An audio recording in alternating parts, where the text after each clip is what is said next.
Hello. We're going to talk about the narrative lead. This is also called the hook or the attention grabber, and it is the lesson that you guys need after reading first drafts. A lot of people are doing the very standard announcing thing, which is not bad. It's just not giving your reader enough credit. So let's talk.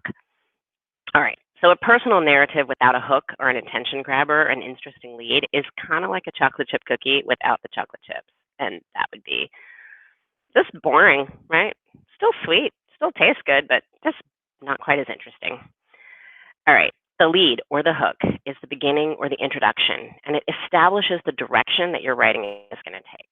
A good lead will grab the reader's attention and refuse to let go. In other words, it hooks the reader. Below are some ideas on how to write an interesting lead.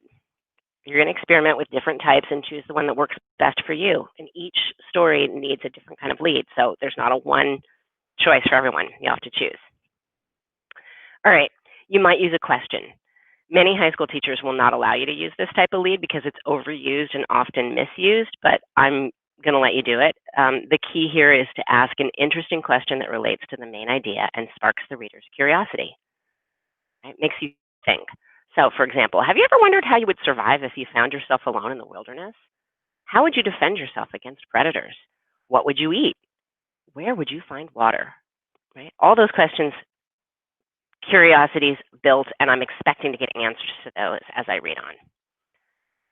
You could do an announcement, which is what to do about what's to come, but don't insult the reader by saying, like, I'm going to tell you about, this essay is going to be about. Like, that's really boring. And lots of people are still doing that, and that's fine, but you can take that line out now in the second draft. And instead, an announcement could be, the day my sister threw up on the sailor's hat was a day I'll always remember. The reason this is still an announcement, but a little more interesting, is that you're pointing at like the story you're going to tell. I'm going to hear a story about my sister throwing up on a sailor's hat, and I'm going to learn something about this that's going to be why I always remember it, right? It's going to have a point to it. So it's setting me up for I'm interested, rather than I'm going to write an essay about, da-da-da. It's not as interesting. It doesn't make the reader think and make the reader guess what's coming next, right? You want to make the reader like have to do a little thinking and a little guessing, even if you're announcing. All right, you could also state with an opinion. Just put your opinion about a topic. You actually never need to write the words "in my opinion" in your writing because your name's on it. We know it's your opinion. So for example, you'd write, no one should have to share a room with a little brother. Most little kids are pains in the neck and they never listen, right? That's a opinion.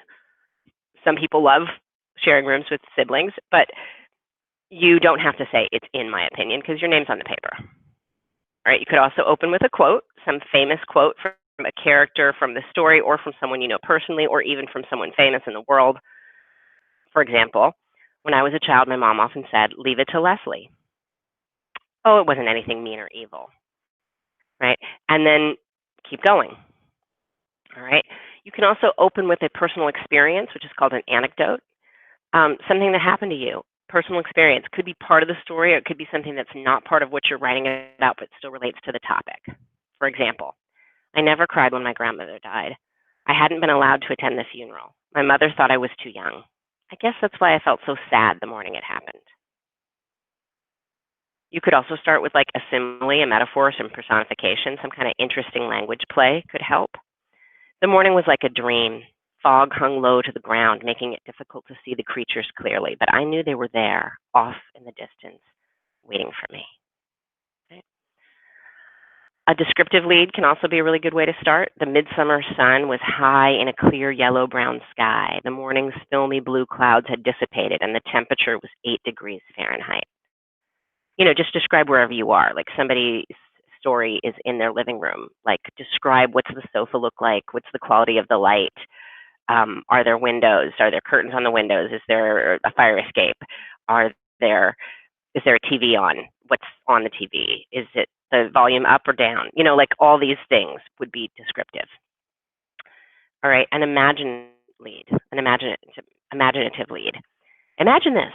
You're sitting at home watching a rerun of Friends when you're interrupted by a loud rapping at the door. You struggle to your feet, open the door, and you're greeted by 2 police officers. Right? Notice also this uses second person. We don't use second person very often, that like writing in the you, except in these sorts of like put yourself in this, wanting the reader to do something, you tell the reader what to imagine, and then you use second person. Very effective because it gets you thinking, puts you in the story. All right, note, the following lead types are all written on the topic of a security blanket. So this is just some examples of these leads. You're going to pick one of these types and revise your essay, making sure that you've got a new lead. The dramatic or mysterious lead.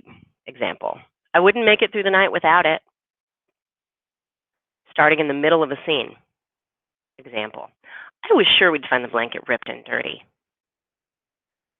Leisurely lead. Example, when I looked into my grandmother's linen closet, I was amazed by the patchwork of color. Never had I seen so many different blankets. There were soft, fluffy chenille ones and old, worn brown ones. Some were still in their clear plastic wrap, while others seemed to sag off the edge of the shelf. Tucked in the middle, barely visible, with just a faded yellow corner sticking out, was the one I wanted. You could begin at the ending. I joyfully pulled the tattered corners around me and sighed as I settled into the corner of the chair. You could introduce the narrator. I used to think I was different from everyone else, that I had a secret friend that no one else had. But as I've grown older and shared childhood memories with my new friends, I've come to realize that lots of people had special relationships with inanimate objects. You know that special bear t-shirt, pillow, or in my case, blanket? Yes, I admit it. I had a blankie. You could do a misleading lead. Example, only insecure, immature babies need to drag around their blankets around with them, right? Misleading because it looks like you're the opposite of what you're ending up saying, right? Any of those leads will work. All of them are a good idea, and all of them are more interesting than your standard announcement, I'm going to write an essay about the time that I whatever. Good luck.